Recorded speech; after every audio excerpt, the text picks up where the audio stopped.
And hello again from WJ Live on this Friday afternoon. Can you tell we're putting it together on the fly? Normally we got a countdown and everything, but that's all right. Thank you so much for being here with us on WJ Live. I'm Josh Manning, Deputy Managing Editor for Assignment. There it is. Right. And join us today, Michael Austin. He is Supervising Reporter at the Western Journal. And we also have contributor and the only person to be rejected from the United States Dolphin Training Academy twice for conduct unbecoming, Cameron Arcan, joining us in studio. This is a big thing. Cameron is normally remote. He's in studio. We love him. Good to have you here, Cameron. Thank you. So, no comment. Yeah. With that introduction, Cameron, we're going to turn to you pretty quickly. Nikki Haley's in the news. We've got interesting comments she made at the UN, really trying to show them who's boss. That's exciting. After that, we're going to be talking about really the difference between Trump's plan for withdrawal from Afghanistan and Biden's. Yes. If you are like so many conservatives around the country right now, you've been hearing, well, Trump was going to do the exact same thing. You wouldn't be blaming him if this were happening. Well, we're going to give you the facts you need to show that actually if Trump were in charge of this wouldn't be happening right now. Yes, he had a plan, but it was very different. We're going to go over that. And then we're going to be talking about the impact all of this has on 2022 and 2024. We have new polling information in that should be an incredible encouragement to you if you are feeling down and worried. I think we've got the beginnings of a potential blue wave, so stick with us on that. But first off, Cameron and Nikki Haley. All right, so Nikki Haley, in an exclusive statement put out to the Washington Examiner, she essentially warned from her prior experience as a United Nations ambassador that the United Nations might give the Taliban a free pass in the coming weeks and months as they have taken over the nation of Afghanistan. She said in a quote, pretty interesting here, the UN should refuse to allow the Taliban to represent Afghanistan. The UN already has a terrible track record when it comes to giving human rights abusers a seat at the table, and this would be a new low. So what she's basically diving into here is the United Nations currently recognizes Afghanistan as a nation, but now that they are essentially under terrorist control, there is some debate over whether or not this country will now still have get to make decisions over things such as human rights. So another good quote from her was, if a group that throws acid on schoolgirls and is known for rape, abduction, and forced marriage is placed on the Commission of the Status of Women, we should have nothing to do with it. It would be yet another disgrace for the UN. Now, we already have countries like Iran and China that are having a very big role in the decision-making at the United Nations. And I think that's extremely important to note because I think the United Nations might actually try and work with the Taliban. We haven't really seen any indication of what they might do, but we have seen comments in alignment with globalists like the White House, Jen Psaki, saying essentially how we're going to negotiate and work with the Taliban. Yeah. And it's really kind of a big arc of how we went from we don't negotiate with terrorists to the United States and potentially the United Nations quite literally negotiating with terrorists. So my first question for you guys is, what are your initial thoughts on Haley's comments and kind of what do you think the course of action will be from the UN? Will they no longer recognize Afghanistan, or do you think they will end up working with the Taliban? Well, first off, quickly, I think there is some common ground between the UN and the Taliban soldiers. The Taliban is prone to rape and pillage, and we know from history, UN soldiers have a nasty habit of raping locals when they are deployed. So, they definitely have some stuff in common. I don't know. Could be the making of a lovely relationship. I mean, looking back at history, that definitely doesn't disqualify you from joining the UN. So I would Sudan not on the Human Rights Council. Right. But on the U.S. front, it certainly seems like things are headed in this direction. I mean, we've had we have asked the Taliban to help protect our troops and protect our citizens that are at Kabul airport from ISIS. So we're already working with them. So the way humiliating. Saki's been talking about them, like humanizing them, making them look like they're a group that can be reasoned with, it is crazy right now. And I would not be surprised at all if you start to see some more movement from the UN itself. Now, one thing I kind of want to bring up to you guys is, why is there this weird push now that the Taliban has Afghanistan? Why is there all of a sudden almost like this mutual understanding that we now want to work with the Taliban? What's going on with this, and why is it considered now acceptable to see them as a legitimate government? Well, the Biden-Obama kind of foreign policy agenda has always been negotiating and talking to people and like, well, they wouldn't be so radical if we were just nicer to them, if we just sent them a bunch of money, if we just helped them out. And so that's the way they view people that want to actively destroy this country. And so it's no surprise if you know how Obama handled things with Iran and all of that stuff. This shouldn't come as a shock. Yeah, it's the old nature versus nurture dichotomy, and the left has always thought that it's essentially nurture that's the problem, that people are basically good, and if you put them in the right environment, they will be good, and eventually the new socialist man will emerge, and we'll have peace and harmony and utopia. But it turns out that without rules, people are actually prone to rape and pillage and murder, and that's what the Taliban is essentially doing. And their standard, I think, the UN and all these bodies do, at least their leadership has more of a left-wing, maybe more liberal slant. And you would think that kind of with that image that they like to project, that you think they at least be more cognizant of quite literally religious fundamentalists who are very anti real women's basic human rights. So it's very bizarre to kind of see how all of a sudden all of that's all out the window. Well, that's not the lens that the majority of the nations in the UN look through. The lens that they are looking through is the United States versus everybody else. The United States is the great state. And whether that comment is not as limited to the Middle East as people might think, the United States is the embodiment of evil to anyone who is interested in something other than a liberal, democratic, Republican form of government. If you're worried about freedom, if you don't like freedom, if freedom wouldn't be good for you, then you're going to hate the United States. And it turns out most of the world is like that. Well, with a lot of these international organizations, there tends to be a lot of moral posturing. But what really rules them, and which kind of has to rule any international organization, is cultural relativism, where, no matter what kind of atrocities are going on, we're all equal at this table. So that leads to things like the Taliban being accepted. So which, there's a good chance it might not happen, but it's definitely not outside the realm of possibility. And, with the Taliban and with the situation in Afghanistan, a lot of people have been trying to cover for Joe Biden a bit. They've been saying it's not necessarily all his fault. Trump is actually to blame for this a lot. And even if Trump isn't fully to blame, the same thing would have happened with Trump if we had pulled out. Yes.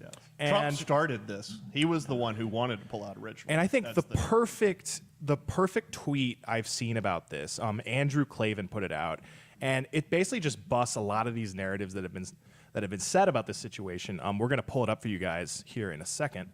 But basically, there's been a lot of, I've seen even conservatives talk about how, we needed to pull out. We had to pull out. So Biden did the right thing. He pulled out. And, just because this stuff happened doesn't mean he did anything wrong. But, Andrew Klavan points out in this tweet, you can believe the war was wrong or right, that Trump is good or bad, but the criminal incompetence and callous stupidity of the Joe Biden administration is beyond question. You can debate what was done, but the deaths, chaos, and terror are the direct result of how it was done. So, look, even if you're the type of person that thinks we had to get out no matter what, the way Biden did it was horrible. It was so mismanaged. And now we actually have Trump's plan to look at. Trump officials, Kash Patel, who was chief of staff at the Pentagon under Trump, he worked extensively on Trump's plan in Afghanistan. And he came out in an op-ed for the New York Post. He did an interview with a few other outlets, and he basically broke down Trump's plan step by step and how it would have prevented all of these horrible things we're seeing from happening. And so, whereas Biden planned on getting out by August 31st, no Gave them questions the asked, date. no conditions. This is deadly. No matter how conditions shifted, he was going to pull out that date. Trump, on the other hand, at every step, certain conditions had to be met. Otherwise, he wasn't going to pull out. He wasn't going to put Americans in danger. There was never going to be a situation where Americans were trapped in Afghanistan with no soldiers there to help them. And a big part of that plan was basically before leaving, before withdrawing, brokering a deal with the Taliban and the Afghan government to have sort of an interim joint government where, the Taliban was always going to be a threat to sweep in. Yeah. So Trump's plan was, give them a little bit, give them the piece of the pie, get these guys sort of working together. And leading up to when Biden took over, negotiations were happening between those two parties. Everything was going really well. And in addition to that joint partnership, he was going to leave special forces groups, special forces officers in the region, just in case a terrorist uprising started, we could quash it. And so what do you guys think about that? Like, all we had to do was just leave enough troops to make sure the Taliban couldn't sweep through and just take over everything. Well, I actually saw Donald Trump and Ron DeSantis flying around in a decommissioned Black Hawk helicopter. So clearly everything is It's like a his setup for a joke. Exactly. No, because this whole thing is a joke. The left will find every single thing to put this on the Republicans right now. And the full fact of the matter is this was a botched withdrawal. Yes. And I think the big issue here is I was not even born yet when 9/11 happened.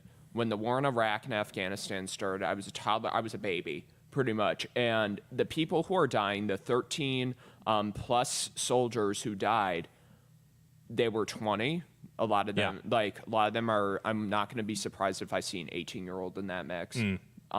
These are people that are my age. This is to make this clear. This is for any Gen Zer who's saying, "Why should I care about Afghanistan?" These are your peers dying right now. These are your friends. These are your peers. These are your classmates that are dying right now because Biden botched a withdrawal. This was the first civilian casualties that we have had in Afghanistan in 18 months, and that was because Joe Biden could not figure out how to properly get troops out of there. Yeah, and the first serviceman identified, the first fatality identified, we were talking about in the newsroom, he wasn't even old enough to get a drink. Yeah, and we actually have a picture of that serviceman that we're going to pull up for you guys. David Lee Espinoza, 20 years old, died over there. Now, if we had used Trump's plan, if Biden had the opportunity to use Trump's plan, to keep Trump's plan in place for the withdrawal, if we had done that, there wouldn't have been all this chaos. There would have been troops in place to maintain security, to maintain peace as we pulled out. There was, so many other things that Biden mishandled. For instance, the Bagram Air Force, the Bagram Airfield. That is a massive airfield that would have given us a lot more opportunities to get people out a lot faster. Biden just gave control of that to the Afghan military, and so it fell to the Taliban within a day, a couple days. And that wasn't the only thing he gave up. All of our military equipment got left behind, and now Taliban soldiers, we have this photo of the Taliban mocking us, mocking one of the most sacred pictures of the U.S. military of all time.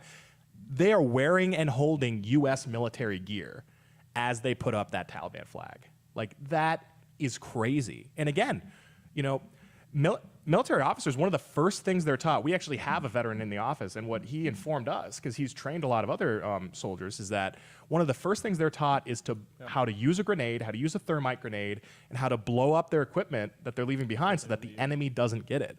That wasn't part of Biden's plan. He just gave it to the Afghan military. He gave them no protection. He's just like, oh, no, they'll be able to defend themselves, even though so many experts told us they would. And now, the Taliban now actually has, they literally have an air force. They have an air force. Flying jihadis. I don't know that we've seen that before. And maybe the most important part of Trump's plan that I've seen is that there are so many terrorists, ISIS terrorists, Al-Qaeda terrorists, that were kept in prisons over there. And Trump's plan detailed how we were going to move those prisoners to another location outside of Afghanistan so that they would not be released should the Taliban take control. Well, what happened under Biden? Taliban swept through, took control, released hundreds of ISIS terrorists, and then a couple days later, they were bombing our troops. I mean, that the level of incompetence, we all knew we should have done that. Trump knew that we were supposed to do that, and yet Biden, I guess Biden forgot? I don't know. So Cameron, I want to ask you that. Is this really just a function of if Trump touched it, it must be evil and we flush it? Is that what happened? Is that why his plan was tossed? It most likely was, and I think too much of, when you're probably in this White House situation, you probably have other agenda items that you want to work through, and they wouldn't let him get through anything. And listen, I don't necessarily think it would be productive to dwell on, like, if Trump were president, this would have happened. But I think what is productive is looking at what other course of actions could have been taken. Yes. And when you're looking at those specific examples, there were very obvious things that could have been done differently, like making sure that if you were an American citizen in Afghanistan, that you should have been out of there months ago. Yeah. You shouldn't even be there right now. And that's part of the big problem with all of this, is the fact that there were such simple, basic things that Yes. could have happened. And I think Biden was really desperate to kind of fulfill this public opinion. Public opinion does not decide foreign policy.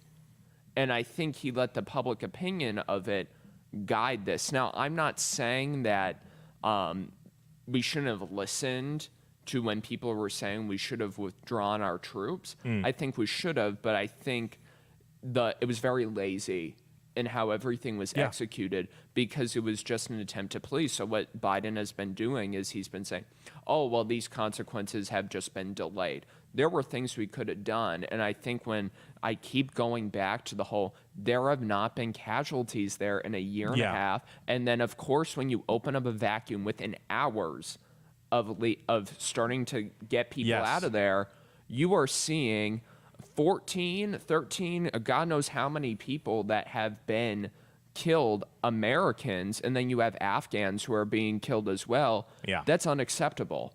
And for saying that, oh, well, we've been at war for over 20 years, this was an occupation towards the end. Let's be honest. Yeah. Were we really doing anything that was active fighting except for maybe occasional circumstances? There are people who die on Camp Pendleton doing drills all the time.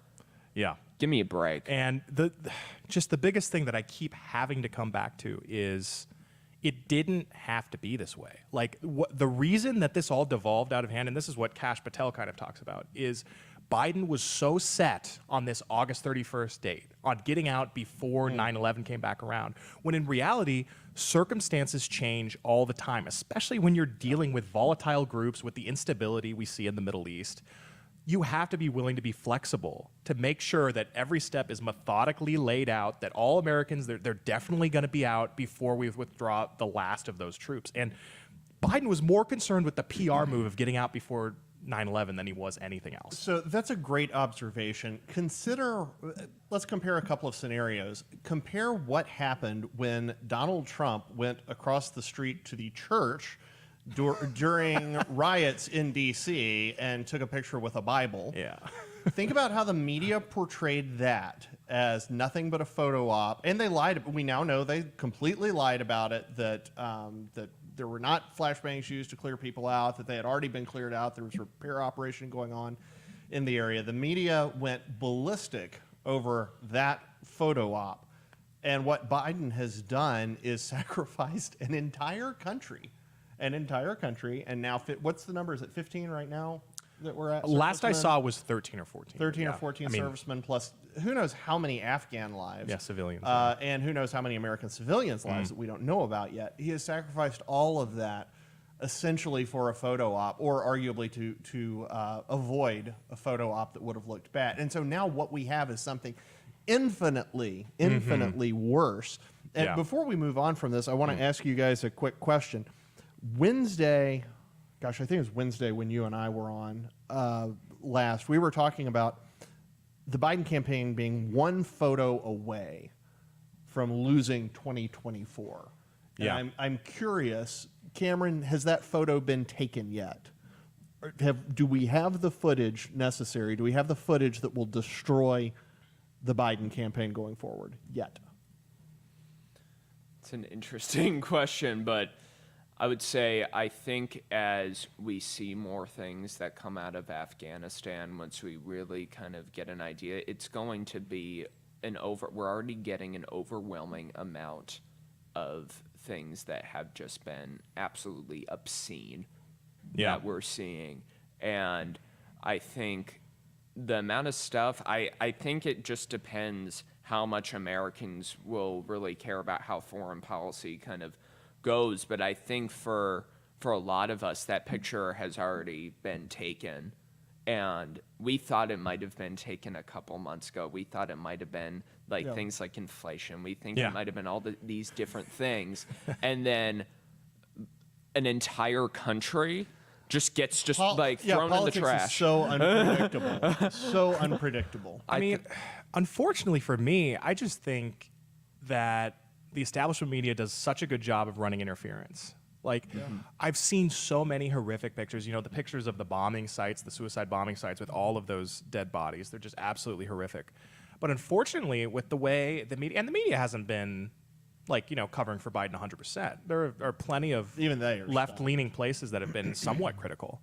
But I have not seen that one picture. You know, we need that picture that's going to be going viral, that you're going to see everywhere on Facebook, everywhere on Twitter. I haven't seen that. And I think part of that is... Do you think what? Go ahead.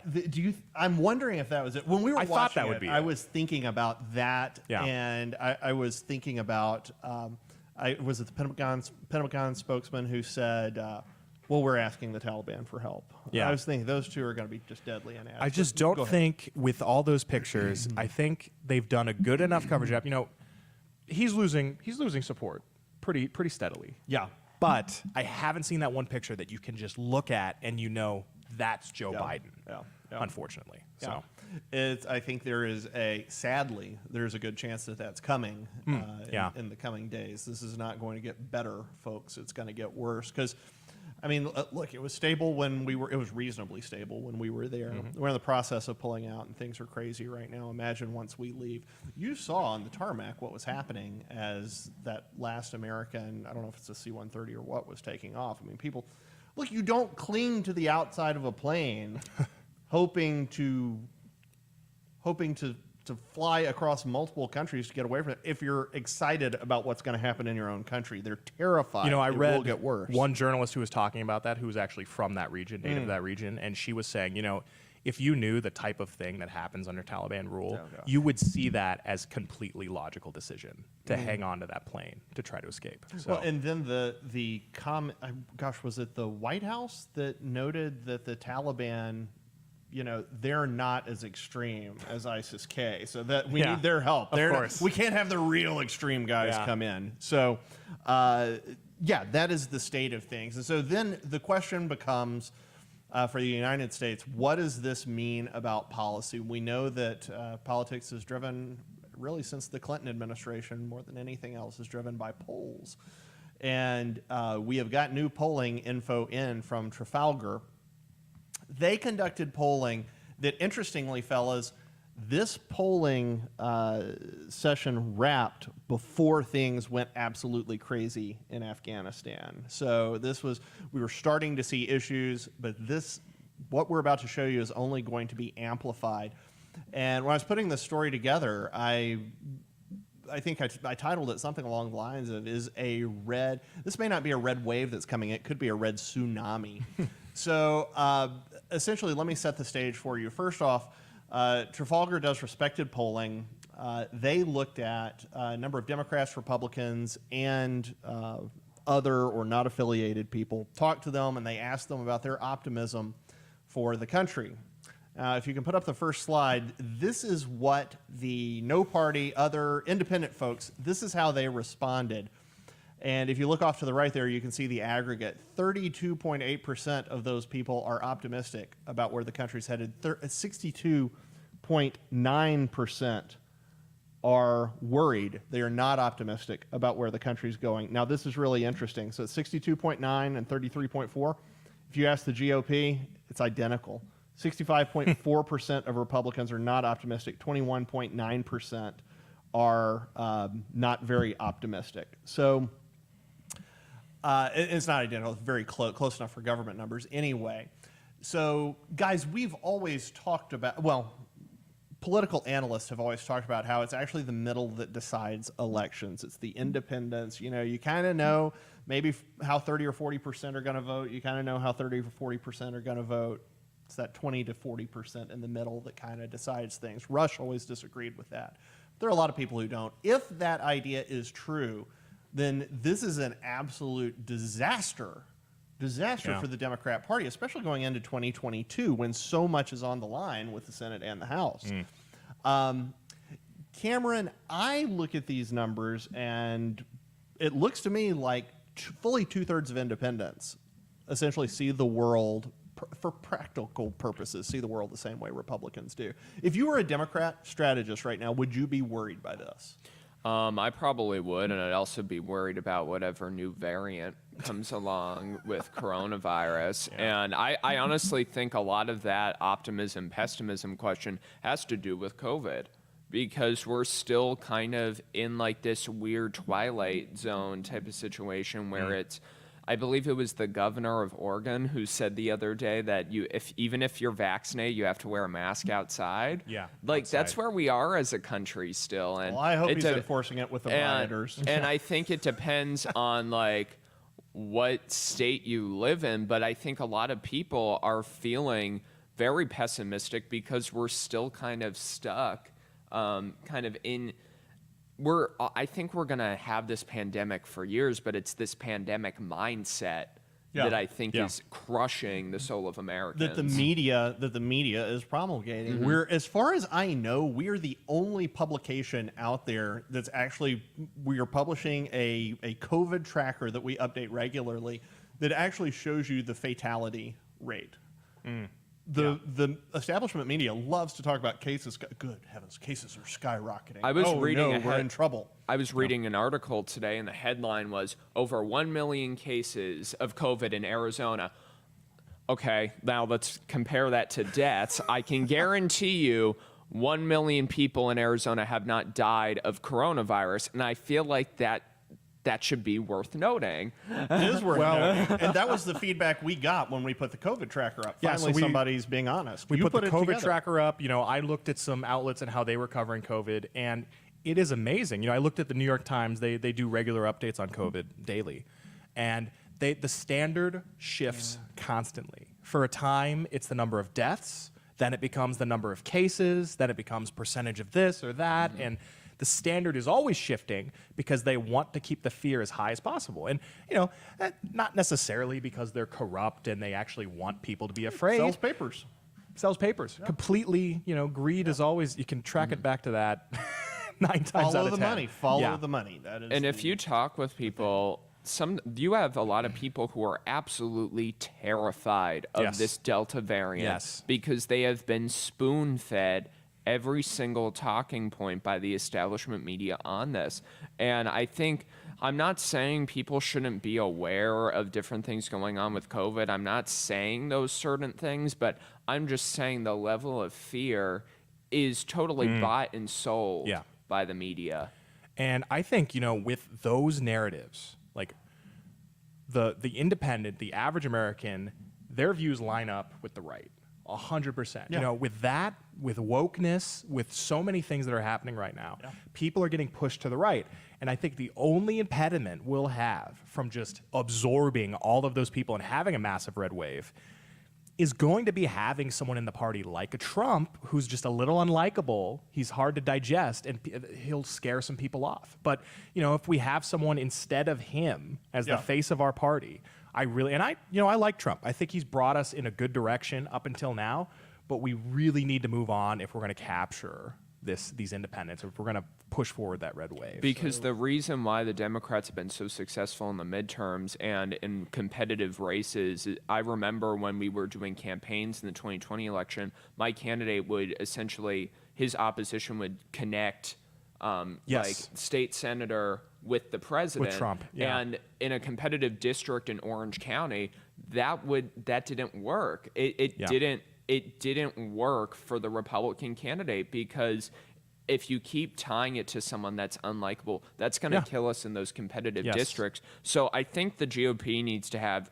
two things they need to focus on. One of them is driving up turnout in those solid conservative districts to make sure that those people go out and vote after the whole thing with the 2020 election, the amount of distrust that was created, whether that was real or fabricated, whatever. And then also on the flip side of that, getting those swing voters, getting those people in the middle to go out and vote Republican because they feel that Trump is no longer the only person in the Republican Party.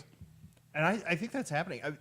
It's interesting. Nobody's running ads right now except Trump's PAC. Save America runs some ads. But other than that, so that means that this groundswell, this shift, seismic shift, is actually happening kind of naturally.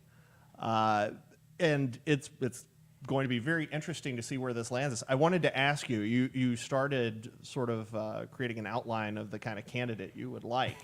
And I like what you're saying. Do you have any idea who fits that bill best? DeSantis, obviously. DeSantis. Yeah, he's competent. He is so perfect on these narratives, on the woke narratives, on the COVID narratives. He says the reasonable thing without bloviating and being super, without politically attacking people. He says the Shooting himself truth in the face. He says the reasonable things that like all of those independents are thinking. And so, somebody like him, Tim Scott would be great too. So. And because the media hates DeSantis so much. Yes, of course.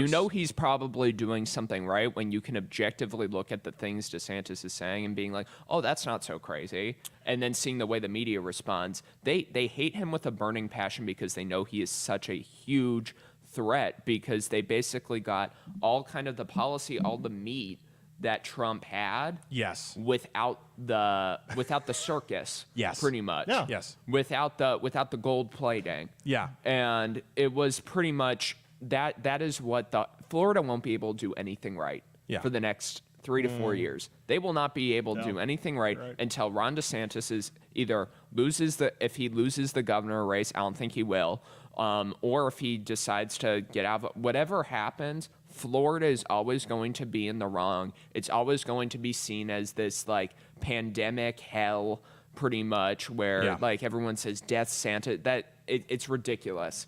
And the reason why they hate him so much is because they see him as a threat. And the media's lies about Trump woke up a lot of people. You saw African-American voters go out for Trump in large numbers. You saw gay men, I believe it was getting close to 50% or something, or 40%. I think it was higher than that. 46 or something like that. 40, so crazy you see these woke groups that are starting to wake up, starting to leave wokeness. If the media does that sort of fear campaign about DeSantis, that it's over. People aren't going to fall for that.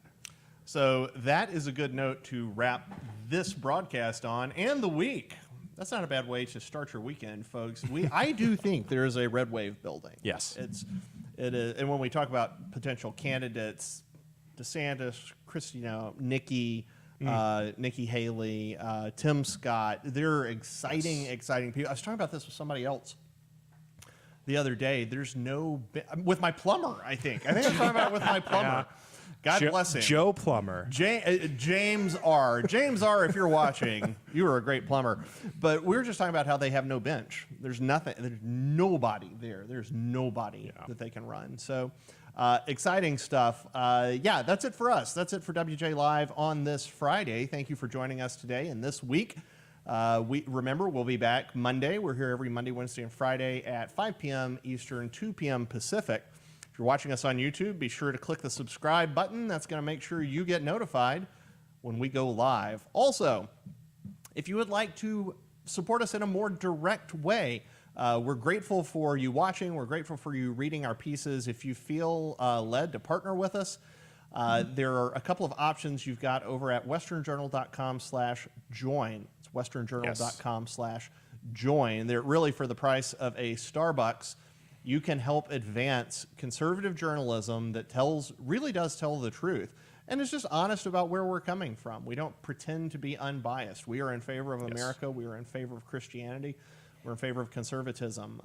So instead of giving your money to a group that pushes abortion, why don't you give your $4.95 or $5.95, why don't you give it to us and we can actually turn it into something that helps carry the country through a really dark time.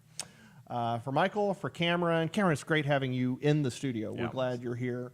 For Russ and Raps and Kayla and Rachel and everybody else who's in the booth who I'm not thinking of. Am I missing anybody? I think that's about it. You'll realize one person afterwards. I will. Yeah. I will. But until then, we are WJ Live. Thank you and have a great weekend.